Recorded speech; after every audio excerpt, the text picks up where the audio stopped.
A frigid January morning clung to the faded red barns of Summit Star Equine Rescue. Ice crept up the cracks in the weathered wood. Each exhale from the horses inside turned the air pearly, filling the cavernous barn with swirling ghosts of breath. But no one lingered near the last stall, the one tucked deep in the shadows, half shrouded by a hanging blue tarp. That stall belonged to Bravo. His reputation had become legend here. 3 handlers thrown in as many weeks, 1 black eye, 1 broken wrist, and a near miss with a pitchfork. Volunteers whispered about Bravo's curse in voices only slightly softer than the wind whistling outside. Even the barn manager, a veteran of a dozen tough rescues, handled Bravo's paperwork like it might bite her, scrawled in red Sharpie across the top of his intake form. Warning, do not approach alone. Inside, Bravo's massive brown frame flickered through the half-light. Rope scars crisscrossed his neck like old lightning strikes. A faint white star glimmered on his forehead, nearly lost beneath a mop of black mane. His ears flicked at every sound, muscles twitching, tail lashing in agitation. He pawed furiously at the straw, spinning, restless, haunted by memories he couldn't shake. The barn's air throbbed with his anxiety. No one spoke above a whisper. No one met his wary, wild-eyed stare. The staff had started calling him the beast in the stall. They joked, but fear slicked every word. The volunteers drew straws over who'd try to toss him his hay, and even the bravest kept the stall gate firmly latched. One morning, a teenage volunteer, new, eager, nervous, tried to slide a bucket of oats into Bravo's stall. She stumbled on the uneven ground. The clang startled Bravo. He kicked, hooves flashing so close to her head she could hear the air snap. She barely escaped, crumpling in tears in the feed room, hands shaking, the memory burned behind her eyes. The barn fell silent after that. Some said Bravo had been at Summit Star longer than any other horse, lingering like a ghost while easier cases came and went. The gossip grew darker as winter pressed on. The shelter's director, exhausted and grim, admitted privately, "He's running out of time. We can't risk another accident." The staff swapped worried glances. Some secretly hoped someone, anyone, would step forward. Maybe a real cowboy. Maybe a miracle. Others just wanted the threat gone. The air lighter, the mornings less tense. That morning, as the sun barely began to warm the horizon, a hush settled over the barn. A rumor rippled from stall to stall. A visitor was coming today. Not the usual donor or news photographer. A family, maybe, with a little girl, if the staff's hurried whispers were true. No one expected much. Everyone figured they'd be interested in the gentle ponies, the Shetlands, the crowd pleasers. No one, certainly not the manager, thought for a moment about Bravo. Yet, in the restless energy of the barn, a tension vibrated. Maybe, just maybe, something would shift. Or maybe the day would end the way it always did, with Bravo snorting, pawing, and spinning in the half-dark, the beast no one could reach. The wind picked up, howling against the boards. Bravo's eyes darted toward the sounds, bootsteps crunching in the frost, the barn doors groaning open. Staff exchanged wary looks, gathering just out of sight, peeking around corners. The barn seemed to brace itself, every living thing holding its breath. No one dared to speak aloud what everyone was thinking. Was this the day Bravo's fate would finally be decided? Or was hope just another cruel trick of winter light? Outside, the icy air was broken by the crunch of tires, the beep of a wheelchair ramp lowering, and the soft, determined voice of a child, echoing faintly like a song almost remembered. Inside the stall, Bravo froze, his breath puffing clouds against the cold. Even the wind seemed to pause, waiting. The barn's hush deepened as the sound of metal wheels creaked along the gravel path. Sophie Caldwell's arrival was quiet, almost hesitant, like she was afraid to break the spell that hung over Summit Star.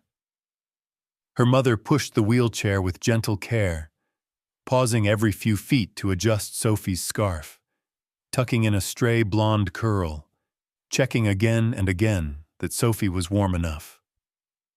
The girl's small hands rested on her knees, fingers fidgeting, eyes wide as they took in the icy expanse of paddocks and the looming silhouette of the barn.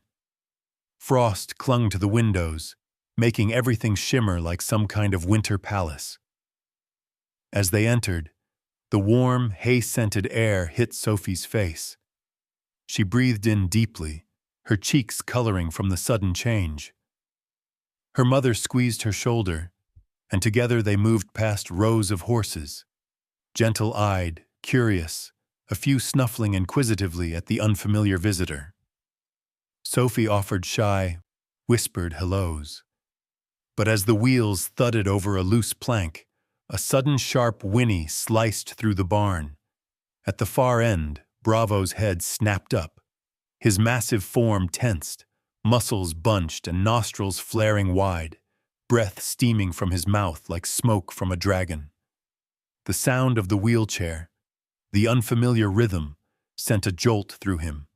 He reared back, front hooves pawing the air, eyes wild. Even the other horses shrank from the commotion, ears flat, tails swishing. Staff leapt forward, voices sharp. "Get back! Not that one!" But Sophie didn't flinch, her gaze locked on Bravo's. The barn manager stepped forward, blocking their path. Her face was pinched with worry, jaw tight. "I'm sorry, but that horse, he's too much for anyone. Especially—" She trailed off, her eyes dropping to Sophie's chair. "Maybe the little bay mare. She's gentle, loves kids." But Sophie shook her head, eyes never leaving Bravo's. "He's not mean," she said, her voice calm and startlingly sure. "He's scared. Like me." The words hung in the air, simple and unarguable. For a moment, even the grown-ups seemed caught off guard. Her mother hesitated. "Sweetheart, maybe listen to the staff. Let's not take any chances." But Sophie wheeled forward, slow and steady, until she was only a few feet from Bravo's stall. She spoke softly, not to the adults, but to the agitated Mustang. "It's loud, huh? I don't like loud either. I know what it's like to want to run away. Sometimes I miss running." The barn's tension twisted tighter. One of the volunteers mouthed, "She shouldn't be so close." Another went to call for extra help, but Sophie's mother stayed at her side, her worry wrestling with something new. Was it hope? Was it fear?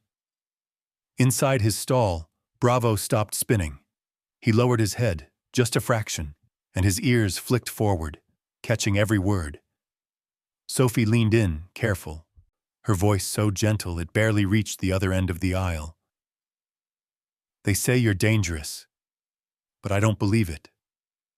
I don't think you want to hurt anyone. Sometimes people are just scared when they don't understand." Outside the stall, the staff watched, some shaking their heads, others unable to look away. "He's never stood still for anyone," one whispered, "not even for his old handler. What's happening?"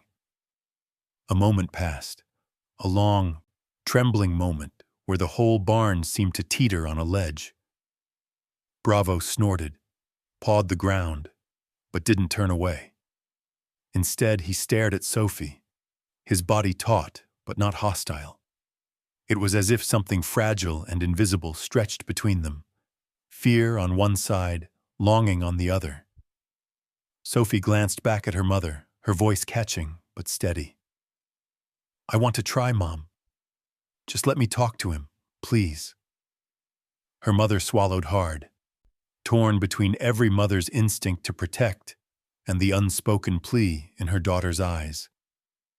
Finally, She nodded, stepping back just enough to let Sophie have her space but never out of reach. The barn manager exhaled, defeated and uncertain, muttering about insurance waivers and accidents. But she didn't stop them. Sophie began to tell Bravo about herself. Not the facts people always asked, but the truths that pressed hardest on her heart.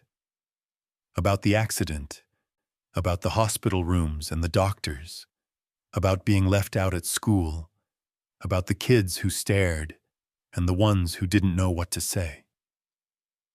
"It hurts when people look at you like you're not really there," she whispered. "I used to run faster than anyone. Now I just want someone to see me, not just the chair." And in that cold barn, something shifted. Bravo's spinning slowed, his sides heaving as his breath calmed. He watched Sophie with a wary, burning curiosity, as if seeing her, not the chair, not the noise, for the first time. The staff grew quiet. Even the anxious horses seemed to sense it, their ears swiveling toward the girl and the Mustang, their bodies settling into stillness. Sophie reached out, resting her hand on the edge of the stall. "You're not alone, Bravo. I know what that feels like. If you want, I can sit with you. No one has to touch. We can just be." The barn manager blinked, eyes suspiciously bright. For the first time since Bravo had arrived, hope flickered in the icy morning air. But the moment held a question sharp as the cold. Would Bravo accept her, or would fear win again? No one knew. No one dared to breathe. All eyes were fixed on the Mustang, waiting for a sign, for some miracle, that maybe, just maybe, this was the beginning of something neither beast nor girl had ever known. Trust. And as the light crept across the barn floor, the impossible suddenly didn't seem so far away. Sophie came back the very next day, bundled in her favorite blue coat, a wool hat pulled low over her ears. She wore a badge with her name, just like the other volunteers, but the letters felt too big for her small frame. Still, when her mother rolled her down the barn aisle, she sat up straight, eyes locked on the last stall, the one the others avoided. She clutched a book in her lap, its spine creased and soft from being read over and over. The barn was quiet, except for the sound of her wheels and the distant, contented munching of horses at breakfast. Bravo stood inside his stall, his breath curling in the air, eyes wary but alert. He'd been restless all night, pacing, the memory of the girl with gentle eyes lingering like the faint smell of summer grass. When Sophie appeared, he froze, ears pitched forward, every muscle quivering. She noticed, and her lips curved in a tiny, secret smile. "Morning, Bravo," she called softly, her voice no louder than the rustle of hay. She parked her wheelchair beside the stall, just close enough for him to see her without feeling trapped. She didn't rush or reach out. Instead, she opened her book and began to read, the words spilling out in a steady, soothing rhythm.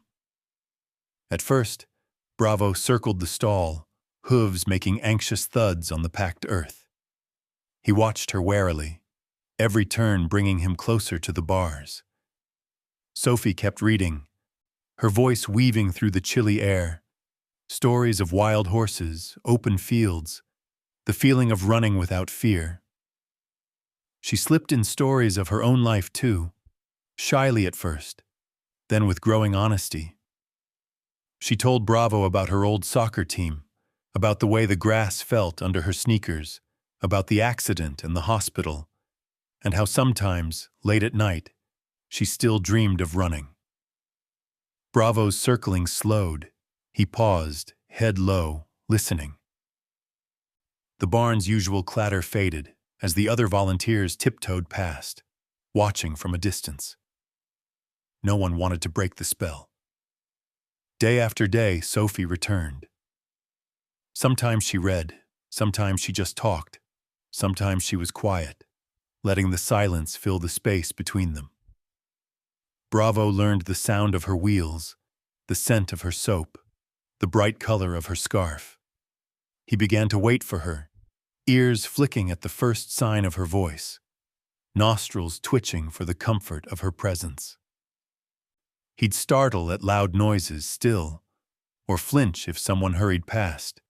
But with Sophie, he stood almost still, the storm in his eyes gentling just a little. One afternoon, with the winter sun turning the barn windows gold, Sophie gathered her courage. She rolled a little closer, until she was only a breath away from the metal bars. "I know what it's like, Bravo," she said, her voice trembling but determined. "To feel like everyone's afraid of you, to feel like you're just too much trouble. But I think you're braver than they know. I think you just want someone to stay." The barn was empty except for the two of them. Sophie slowly extended her hand, palm up, through the bars, open, unthreatening, patient.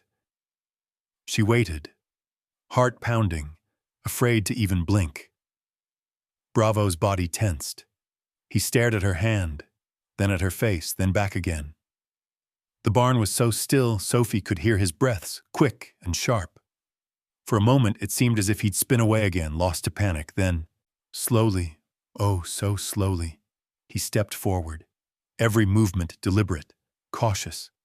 He lowered his massive head, nostrils quivering, and touched her palm with the softest, trembling brush of his nose. Time stopped. Sophie closed her eyes, savoring the warmth of his breath, the fluttery tickle of his whiskers. Tears sprang to her lashes, but she didn't pull away. "Thank you," she whispered, so quietly only Bravo could hear. "I'm here. I'm not going anywhere." In that instant, everything changed. The volunteers, watching from a respectful distance, were stunned into silence. One of the older staff members, who'd worked with rescue horses for decades, wiped at his eyes with the back of his hand. "Would you look at that?" he murmured. "He trusts her." From that day forward, Sophie's visits became the barn's quiet heartbeat. She was there before school, after appointments, sometimes just to sit and breathe with Bravo. Each visit chipped away at the wall of fear that had kept him isolated for so long. He began to nicker low in his throat when he saw her, ears pricked, eyes softening.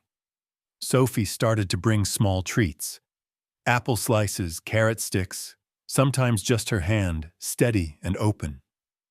She learned the language of his body, the way his tail flicked when he was anxious, the twitch of his ears when he was curious, the slow, grateful blink when he was at peace. Bravo learned, too. He learned that gentle voices didn't always end in pain, that not every outstretched hand meant a rope or a blow. He learned the sound of Sophie's laughter and the comfort of her stories. The barn transformed, too. Other volunteers took notice. People spoke in lower voices, moved more slowly, tried to imitate Sophie's patience. Some even dared to hope that Bravo's story wasn't over yet, that the curse was just another word for a wound no one had tried hard enough to heal. Still, progress was slow, measured in inches and glances, not leaps and bounds. Bravo sometimes shied at sudden sounds, flinched at the approach of strangers.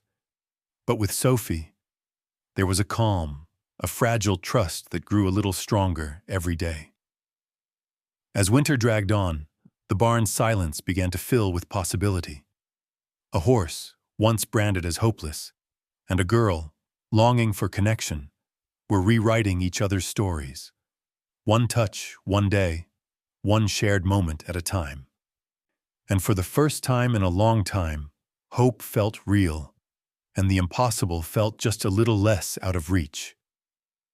Winter's grip lingered, casting long shadows across the snowdrifts and barns at Summit Star. Days stretched gray and cold, but for Sophie and Bravo, something bright was quietly kindling.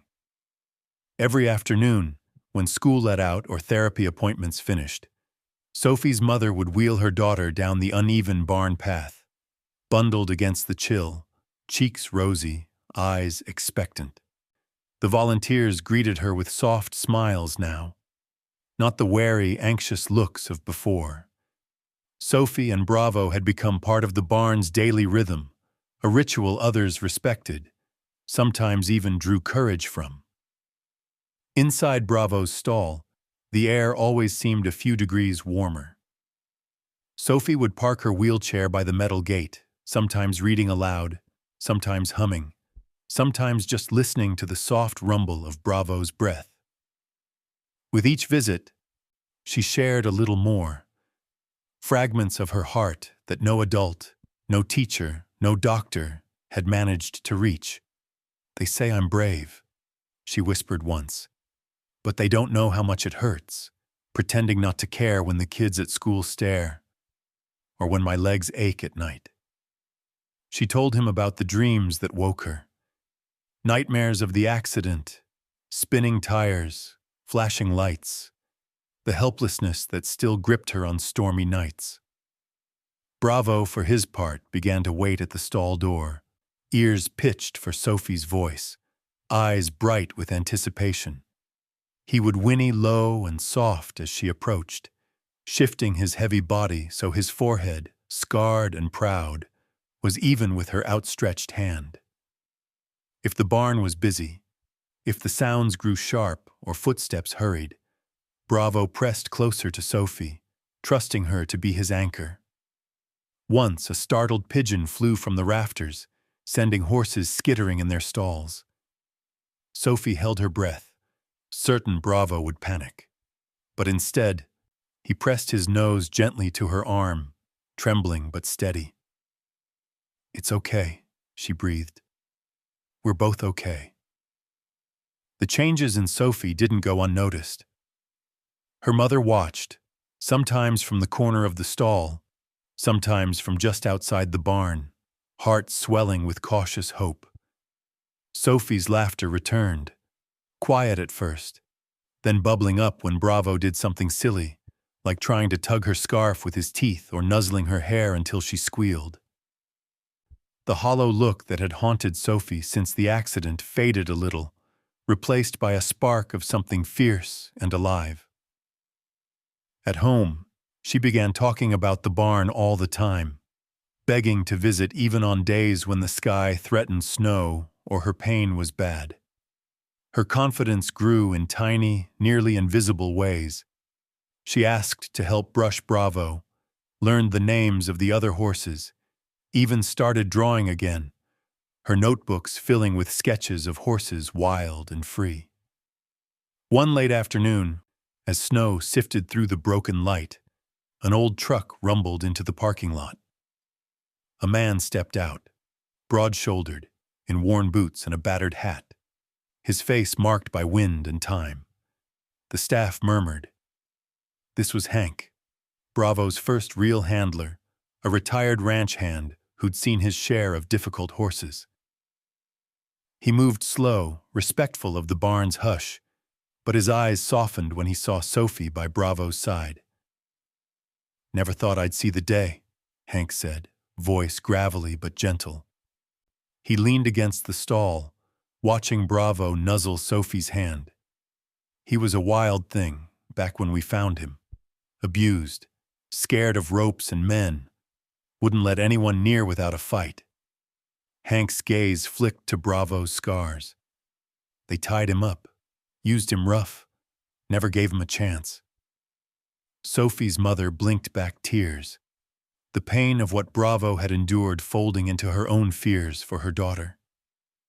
Hank crouched beside Sophie, not pushing, just sharing space.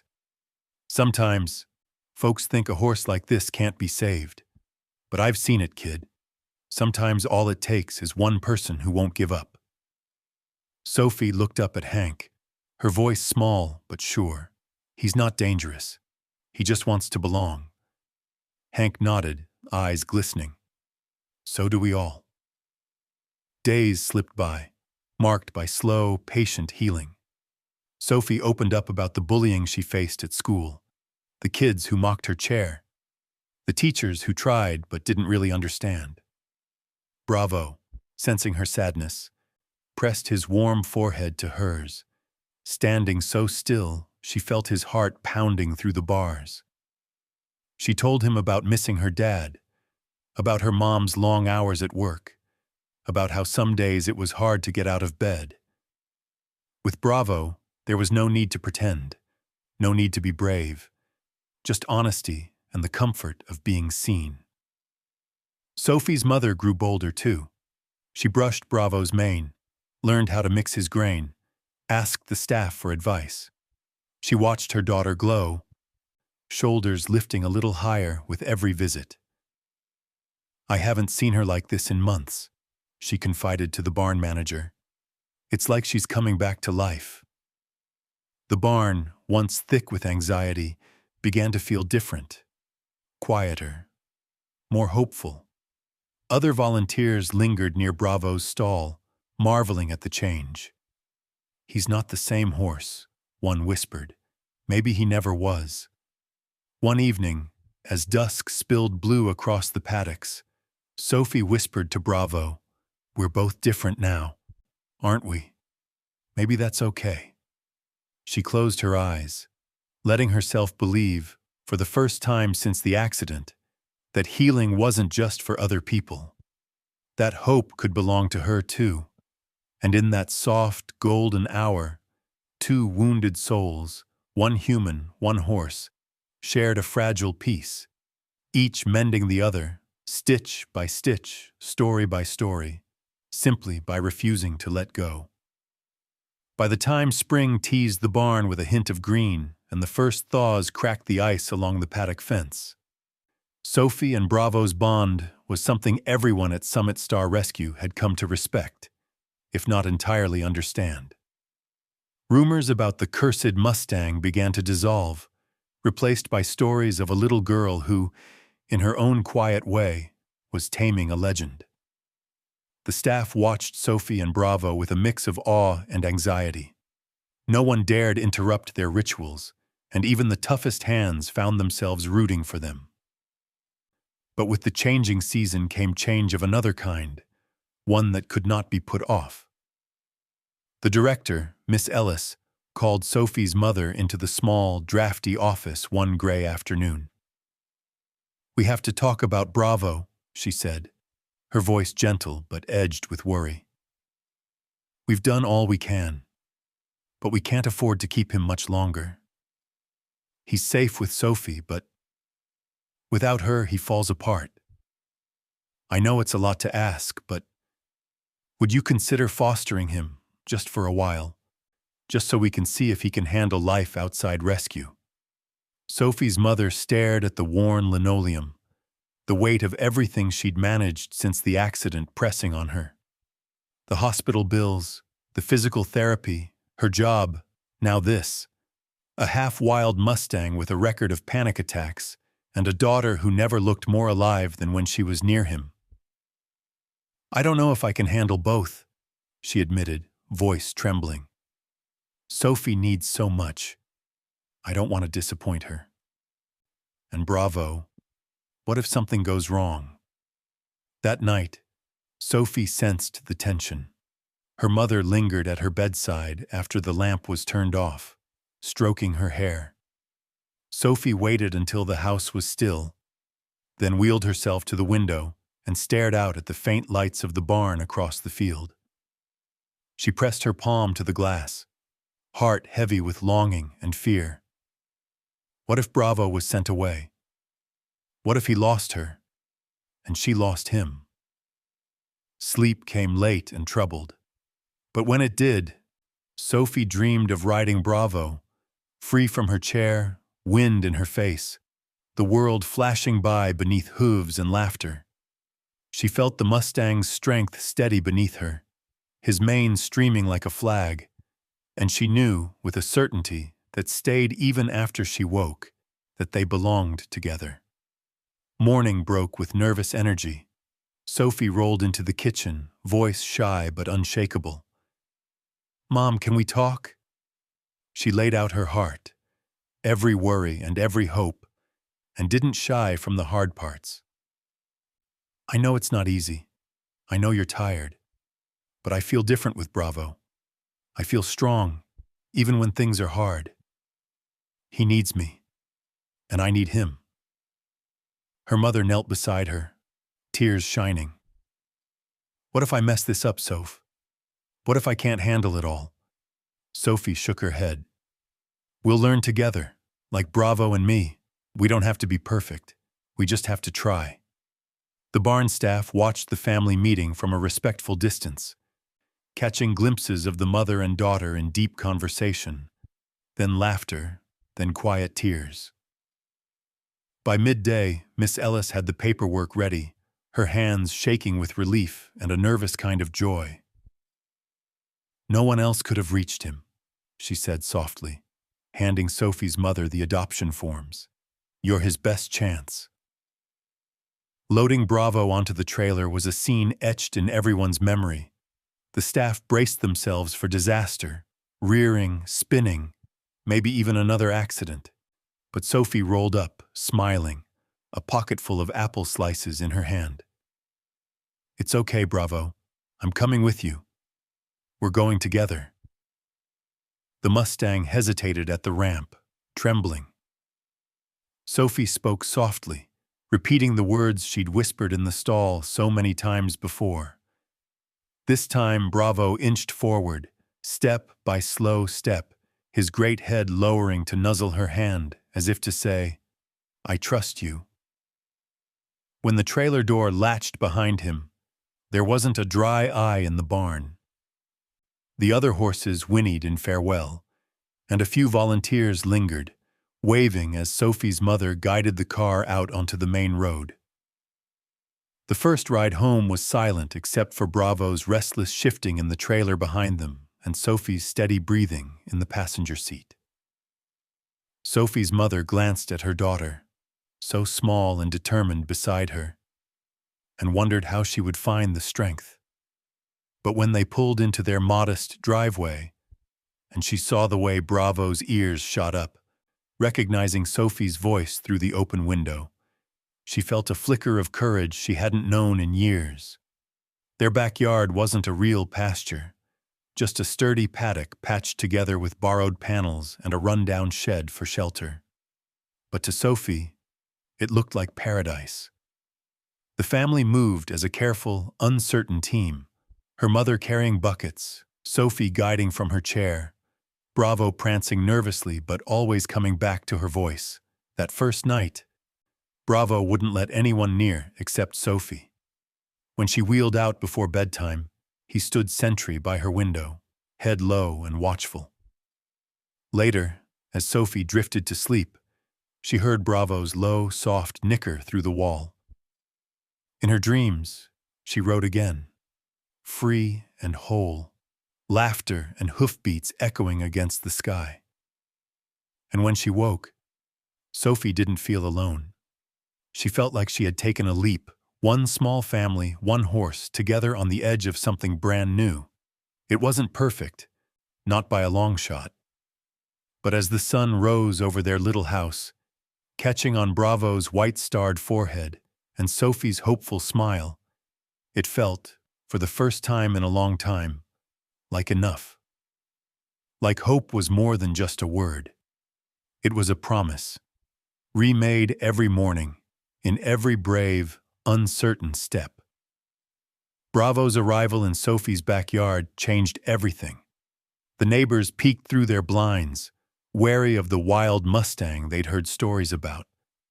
And Sophie's mother kept her phone charged at all times, just in case. It was clear right away. This was not going to be easy. The new paddock, small and patched, was nothing like the wide pastures Bravo once roamed. He trotted circles for hours, nostrils flaring, spooking at every passing car, every barking dog, every unfamiliar smell.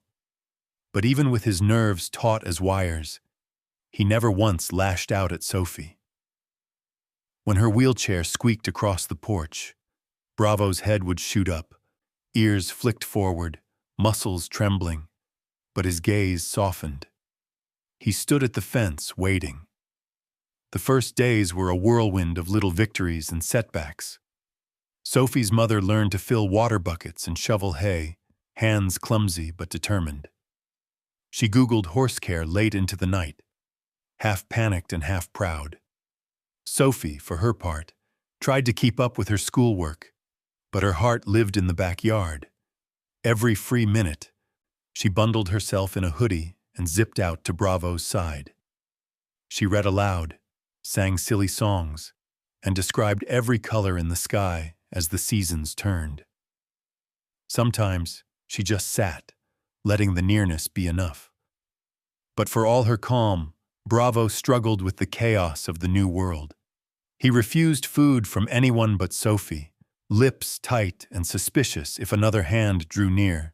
When a neighbor's dog barked too close, he nearly jumped the fence, rolling his eyes with panic. Sophie's mother apologized to everyone, sometimes with cookies, sometimes with explanations, always with a trace of embarrassment. She heard the rumors start up again. That horse is dangerous. They'll never manage. It's only a matter of time. Still, she kept going, matching Sophie's stubborn faith step for step. At night, when the wind picked up and the sky flashed with distant lightning, Bravo paced the paddock until his sides heaved. One night, a thunderstorm rolled in sudden and fierce. The first thunderclap sent Bravo into a frenzy. He kicked at the fence, his hooves ringing against the boards, sweat streaking his coat. Sophie's mother rushed to the back door, panic rising, but Sophie was faster. She wheeled out onto the porch, rain spattering her face. "Bravo!" she called, voice steady even as her hands shook. "I'm here. It's okay. It's just noise. I'm here." She began to sing, a half-remembered lullaby from years before, her voice thin and quavering but persistent. For a moment, the rain drowned her out, and Bravo continued to thrash. But then, slowly, her voice found its way through the storm. Bravo's ears twitched. He turned, shuddering, and edged toward her.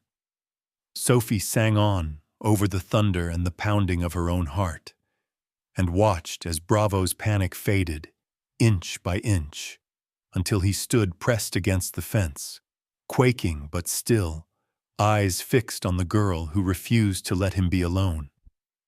It wasn't just storms that brought challenges. On their first walk through the neighborhood, Sophie's mother held Bravo's lead line with white-knuckled tension, her nerves as visible as the sweat on Bravo's coat.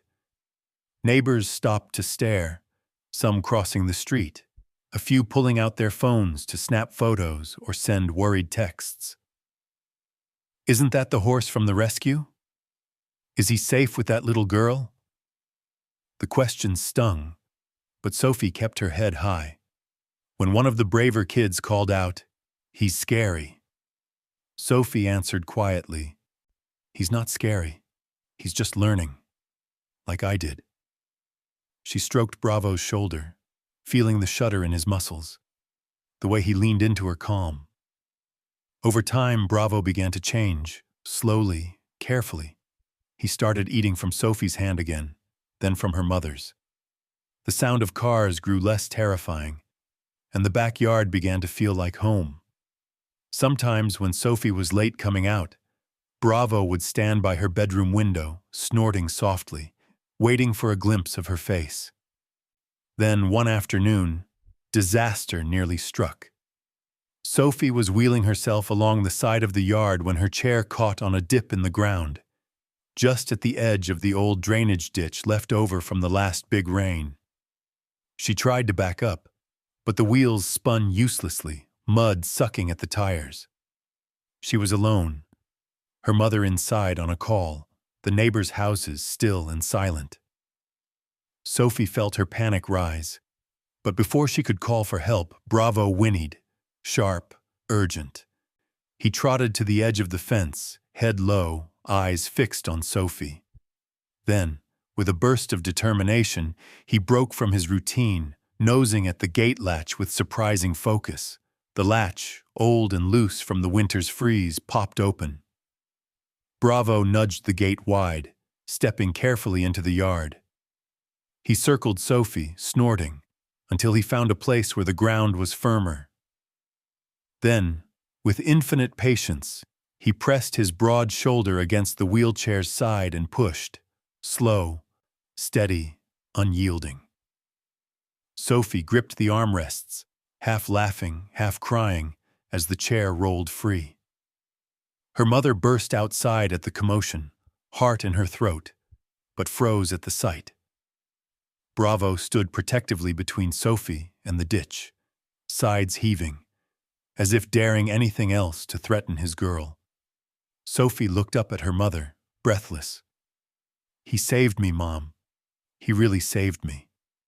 That night, as the sun set over the little paddock, Bravo nuzzled Sophie's hand through the window, the two of them framed in golden light. The fear hadn't disappeared, neither for horse nor for girl, but it was softer now, edged with hope, stitched with loyalty, and the promise that, whatever came next, they'd face it together. Word spread, quietly at first, then with growing amazement. The wild Mustang wasn't just surviving. He was learning to protect, to belong. And maybe, just maybe, the girl in the wheelchair was teaching everyone what real courage looked like. As spring deepened, the little backyard paddock became the heart of something no one in the neighborhood could ignore. At first, it was just Sophie and Bravo, an unlikely pair, girl and Mustang, each learning the shape of trust in slow, careful steps. But soon, curiosity drew people closer. Neighbors paused on their walks to watch Sophie stroke Bravo's scarred neck. Even those who'd once whispered warnings found themselves lingering at the fence, quietly rooting for the strange new family that had formed just beyond their own windows. The real turning point came when Sophie's school announced their annual Community Courage Day. Each year, students and families shared stories of overcoming adversity: cancer survivors, new immigrants, kids who'd lost parents or fought through learning disabilities. Sophie, always shy, always the one who sat at the back, was surprised when her teacher invited her to participate. "You and Bravo have something special," Mrs. Parker said. "Would you share your story with the class?" At first, Sophie was terrified. Public speaking made her hands sweat and her voice squeak. She pictured the stares, the snickers, the awkward silence. But then she remembered the barn, the afternoons spent reading to Bravo, the day he pressed his nose to her palm for the first time. She remembered that trust grew in uncomfortable places, that courage was never easy. So she said yes. The week of the event, her mother and Miss Ellis helped Sophie practice her words. Bravo, sensing the excitement and nerves, stood beside her while she rehearsed, sometimes whickering encouragement, sometimes just resting his head against her shoulder. Sophie's mother emailed the principal. Would it be possible for Bravo to visit the school too? The reply came quickly, nervous but intrigued. "If you think he can handle it, we'd love to meet him." On the day of Courage Day, Sophie woke before dawn, too anxious to eat. Her mother braided her hair, tucked her favorite scarf around her neck, and kissed her forehead. When they arrived at school, the parking lot buzzed with students and parents, a few reporters, and more than a little skepticism. Sophie waited in the courtyard, gripping the arms of her chair. When Bravo's trailer pulled up, he stepped out slowly, nostrils flaring at the city smells and the sea of unfamiliar faces. There was a moment of collective breath-holding. Would the Mustang panic? Would he bolt? But then Sophie called softly, "Bravo, come here, boy." Her voice, steady and familiar, cut through the noise. Bravo pricked his ears, then walked to her, calm as sunlight, head lowered so she could touch his cheek. A hush spread over the crowd. Inside the gym, Sophie wheeled onto the stage, Bravo at her side. The bright lights dazzled, the audience loomed, but she kept her focus on Bravo, her anchor. She started softly, words trembling. "This is Bravo. They said he was too dangerous, too broken to be saved. People say the same about me sometimes, that I'm too much work or too different." Her classmates stilled, leaning in. Sophie told them about her accident, about the pain and the loneliness, about meeting Bravo, about the way trust had to be earned, not given. She paused, feeling every pair of eyes on her. "I used to be afraid all the time, afraid of being left out, afraid of falling again. But Bravo taught me that even if you're scared, you can still try. That broken things aren't worthless. They just need patience. And sometimes, the ones everyone gives up on are the ones who teach us the most." As she finished, the gym erupted in applause. Real, heartfelt, loud enough to make Bravo flick his ears in surprise. A few kids wiped away tears. Several teachers hugged her mother in the hallway. Even the principal, known for her no-nonsense attitude, knelt by Sophie's chair to say, "Thank you for reminding us what courage looks like."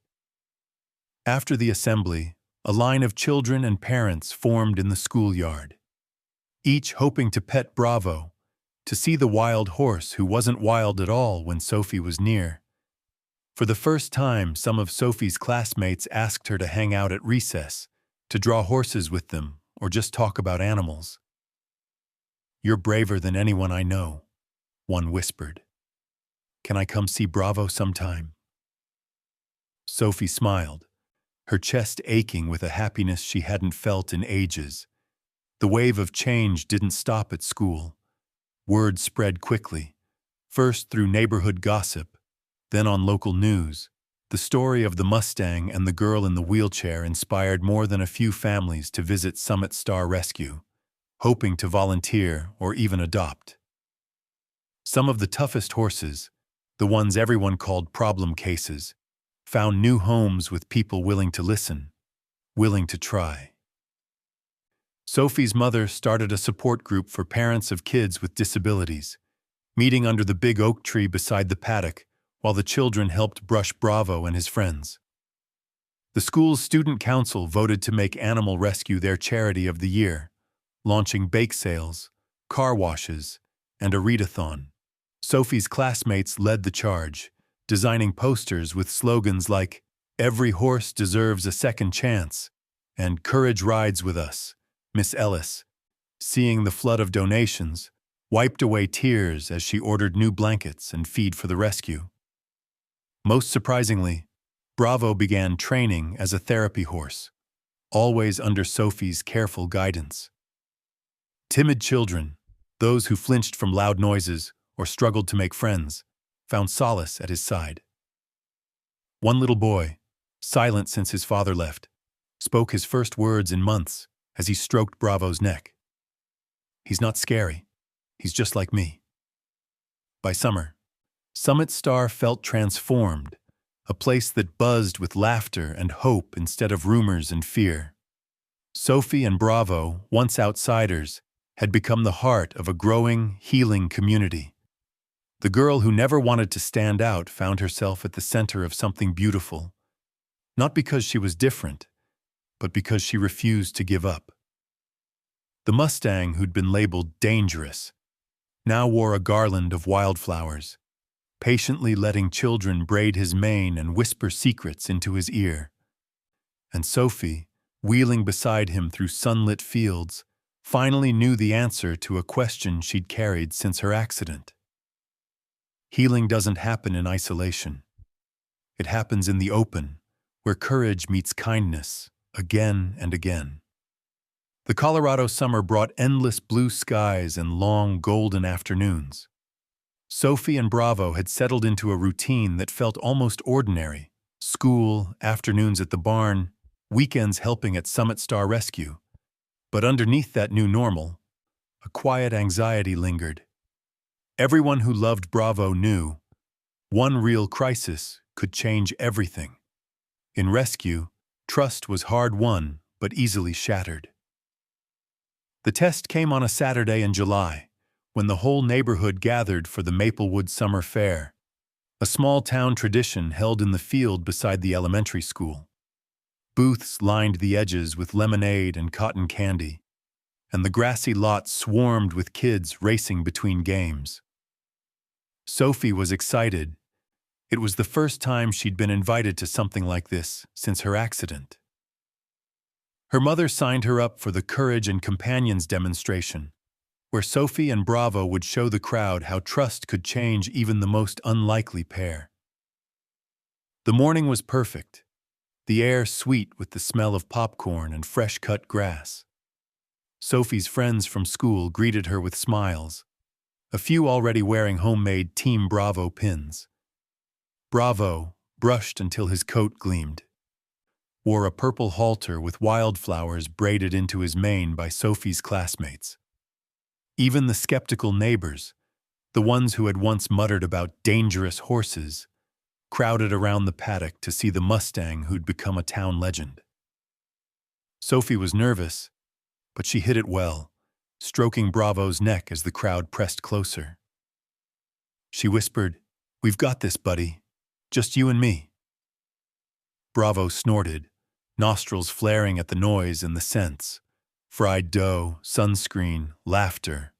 His eyes darted from the bustling crowd to the giant, humming generator set up by the fair organizers. The demonstration started smoothly. Sophie told Bravo's story, speaking louder than she ever had, her words steady. Kids lined up to pet Bravo, and he tolerated it all with wary patience. Sophie's mother watched from the edge, pride shining in her face. But she never let herself relax completely. She knew how quickly things could go wrong. Then, just as the applause began, disaster struck. The generator beside the tent sputtered, sparked, then exploded in a deafening roar. Acrid smoke billowed, tent poles shuddered, and people screamed, rushing for safety. Sophie's mother called her name, but the crowd surged, blocking her view. In the chaos, Sophie's wheelchair was bumped sideways and spun around, separating her from her mother and the rest of her friends. A panicked dog broke loose and tore through the fairgrounds, barking madly, sending more children scattering. For a moment, the world seemed to tilt off its axis. Bravo reared, eyes rolling white, hooves lashing at the air as terrified people pushed past. The old fears, the rope, the pain, the helplessness, threatened to break through. But even through his panic, Bravo heard Sophie's voice, small but urgent, calling his name. "Bravo! I'm here! Bravo!" Across the field, Sophie's wheelchair was stuck in a rut, unable to move. The acrid smoke burned her throat, and the sound of collapsing tents filled the air. Nearby, a small boy, no older than 5, stood frozen, tears streaming down his cheeks. A heavy pole from a falling tent teetered above him, ready to crash. In that split second, Bravo made a choice. He tore free from the trembling hands of a volunteer and galloped across the fairgrounds, scattering frightened onlookers. Heads turned, and for an instant, the legend of the wild Mustang flickered in every mind. But Bravo wasn't running from fear. He was running to Sophie. He barreled through the chaos, finding Sophie in the thick of the crowd. Sophie's heart leapt with relief as Bravo skidded to a halt beside her. His massive head swung down, pressing against her shoulder, grounding her through the smoke and noise. Then, sensing the danger nearby, Bravo lunged forward, planting himself between Sophie, the trapped boy, and the collapsing tent. He shoved the boy gently away with his nose, then positioned himself beneath the falling pole, letting it crash against his back rather than the children. Adults rushed to help, pulling the pole free. Bravo stood shaking, flanks heaving, but he didn't bolt. Instead, he whinnied, loud and sharp, until the last child was safe. Sophie wrapped her arms around his neck, tears mingling with smoke. "You did it, Bravo! You saved us!" By the time the dust settled, news of Bravo's bravery had spread. Paramedics checked him for injuries and found only a bruise where the tent had struck. Sophie's mother rushed to her, holding her close, overcome with relief. The fair organizers gathered the crowd and, with the school principal's encouragement, asked Sophie and Bravo to the stage. Under the fading afternoon sun, the mayor handed Sophie a medal for extraordinary courage, but Sophie pressed it gently into Bravo's mane. "He's the hero," she said, her voice trembling but proud. Reporters snapped photos. Local TV stations ran the story for days. The headline, "Mustang Saves Children at Town Fair," spread from Denver to national news, and Summit Star's website flooded with messages of support and donations for rescue horses in need. But what mattered most to Sophie was not the applause or the attention. It was the quiet, steady pride in Bravo's eyes that night, as she brushed his coat by the light of her bedroom window. It was the way he stood guard until she was safe inside, as if nothing in the world could ever part them again. For Sophie, that day was proof, not just to her neighbors, but to herself, that love and trust, built slowly in 1,000 fragile moments, could transform even the greatest fear into an act of bravery. And for Bravo, who had once been seen only as a beast, the whole world was finally learning what Sophie had seen all along, the soul of a hero. The fair was long over, but its ripple effect lingered in the town and in Sophie's life. Wherever she went, down the school halls, through the supermarket aisles, rolling into therapy, people stopped her to talk about Bravo. The story of the Mustang who had once been feared, then became a hero, seemed to touch everyone. But fame, Sophie quickly learned, was not the real reward. The most important changes were quieter, closer to the heart, unfolding in ways that only those who truly paid attention could see. Summit Star Rescue's phone rang every day with new volunteers and hopeful adopters. People wanted to meet Bravo, to thank him, to understand how such a transformation could happen. Miss Ellis began inviting Sophie and her mother to rescue events, fundraisers, open barns, community panels, where Sophie was often asked to speak. Each time she was nervous, but she found strength in telling the truth. At one spring event, with the barn doors thrown wide and sunlight warming the hay, Sophie looked out at a crowd of strangers and told them what she'd learned. People said Bravo was dangerous. People said I'd never walk again.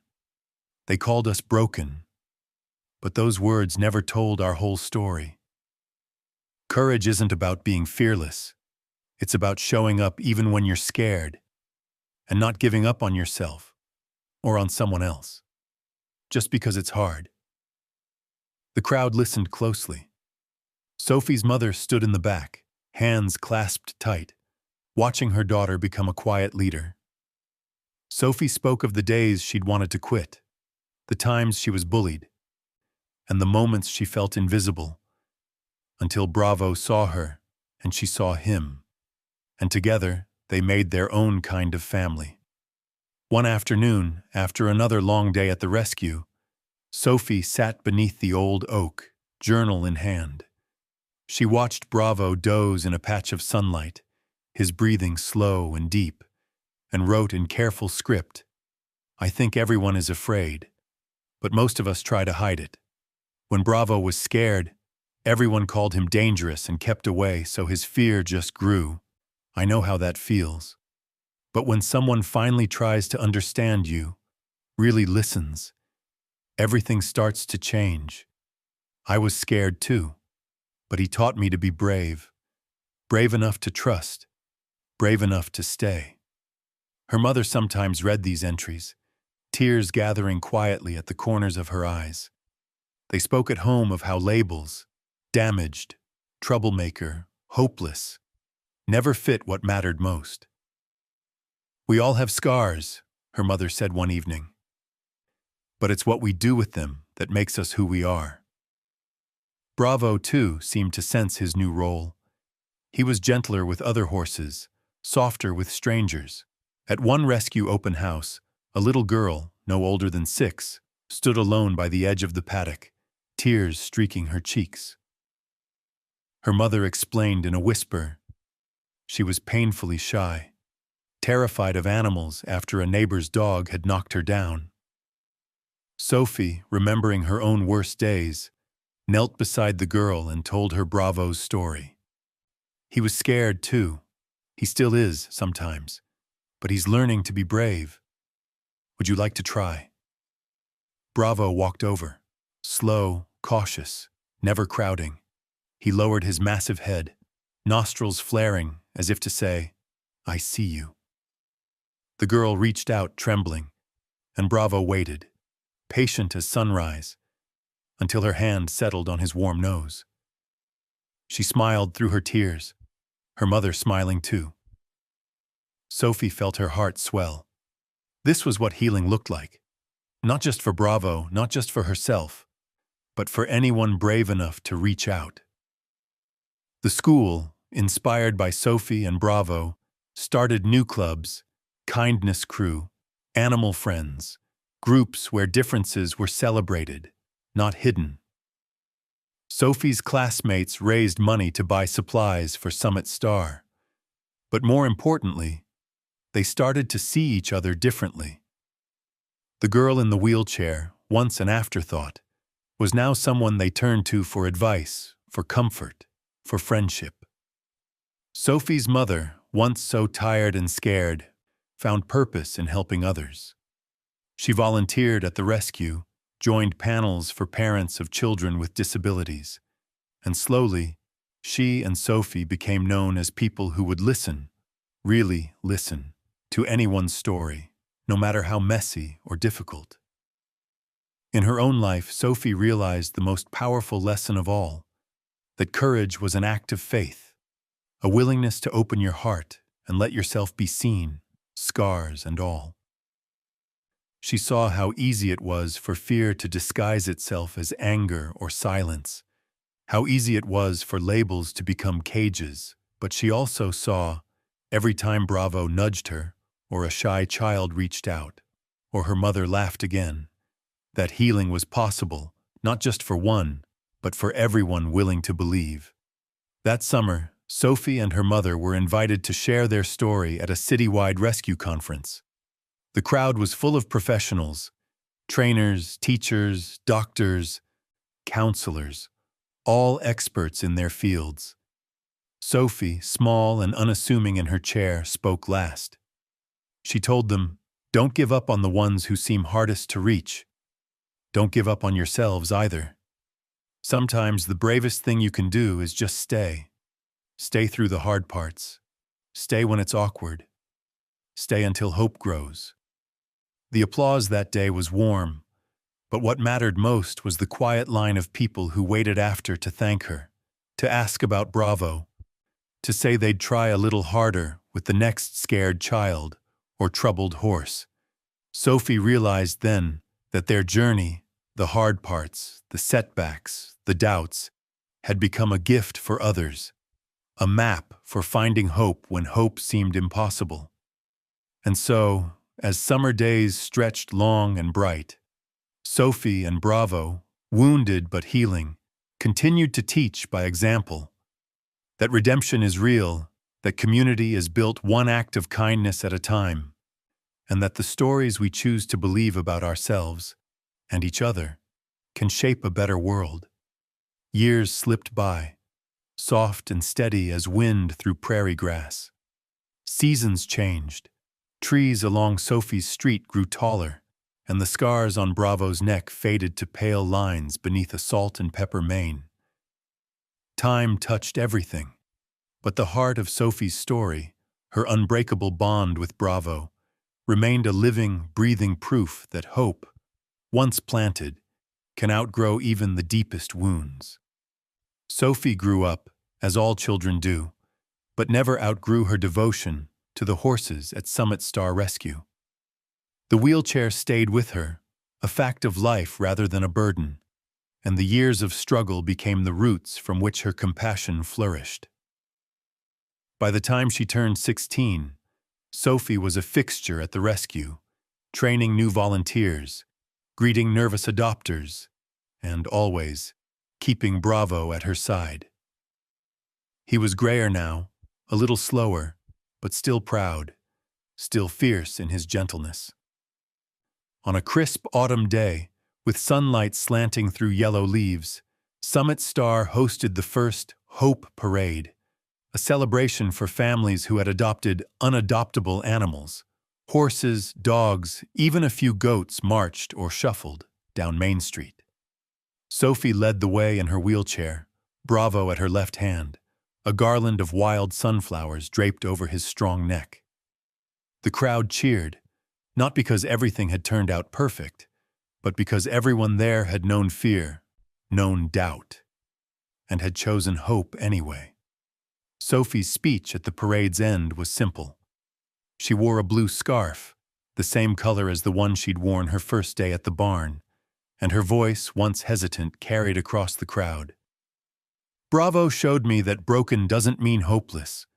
Every scar, every fear, is a reason to keep trying. There's nothing more American than second chances, and nothing more powerful than faith in each other. We're all better when we believe someone can change. The mayor presented Sophie and Bravo with a plaque for courage and compassion. The applause lasted long, but what struck Sophie most was the sea of faces, some she'd known as critics, some as friends, all shining with the recognition that everyone, at some point, needs someone to stand by them. After the parade, Sophie and Bravo visited the Summit Star barn, now bustling with new life. The once quiet stalls were filled with horses, some battered, some skittish, all looking for that same chance Bravo had once needed. Sophie made it her mission to match each difficult horse with the right person or family. She remembered every lesson: patience, trust, the willingness to sit in silence and let another creature come to you on their own terms. She watched with pride as a stubborn chestnut mare, once branded a lost cause, walked calmly out of the barn beside a shy teenager.